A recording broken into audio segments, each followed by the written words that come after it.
ঝিঙে পোস্ত খেতে অসাধারণ লাগে। সাথে যদি দেওয়া হয় চিংড়ি মাছ, তাহলে তো এর স্বাদ অতুলনীয়। আজকে আমি আপনাদের সঙ্গে ঝিঙে পোস্ত রান্না করা দেখাবো। ঝিঙে পোস্ত রান্না করার জন্য প্রথমে আমি একটা মাটির কড়াই নিয়ে নিয়েছি, তাতে দিয়ে দিয়েছি তেল।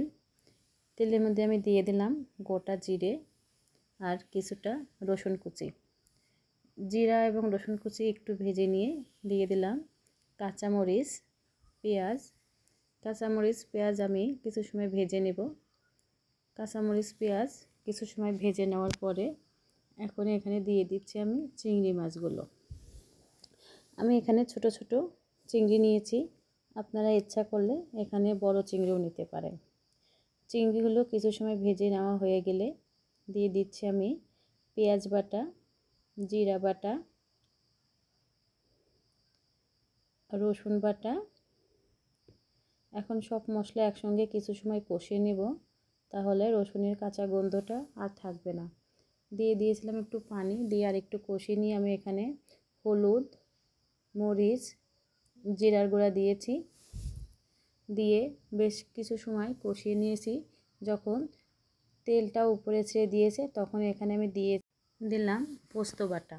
পোস্ত বাটা দিয়ে আমি আরও কিছু সময় মশলাটা কষিয়ে নিব। বেশ ভালো করে কষানো হয়ে গেলে তারপরে এখানে দিয়ে দেব আমি ঝিঙাগুলো আমি চুলে পাতলা করে গোল গোল করে কেটে নিয়েছি। ঝিঙাগুলো দিয়ে আমি কিছু সময় কষাবো। ঝিঙা পাতলা নরম সবজি, এটা দিয়ে এমনিতেই পানি বের হয়, কাজে কিছু সময় এভাবে কষিয়ে নিব। কিছু সময় কষিয়ে নেওয়ার পরে আমি আবার সামান্য একটু পানি দিয়ে দিলাম, দিয়ে ঢেকে দিচ্ছি। ঢেকে দিয়ে আবার মাঝে ঢাকনা তুলে আমি নেড়ে দিচ্ছি। এভাবে কিছু সময় কষিয়ে নিব। একটু সময় নিয়ে বেশ কিছু সময় ধরে তরকারিটা যত সময় কষানো হবে, খেতে ততটাই বেশি মজাদার হবে।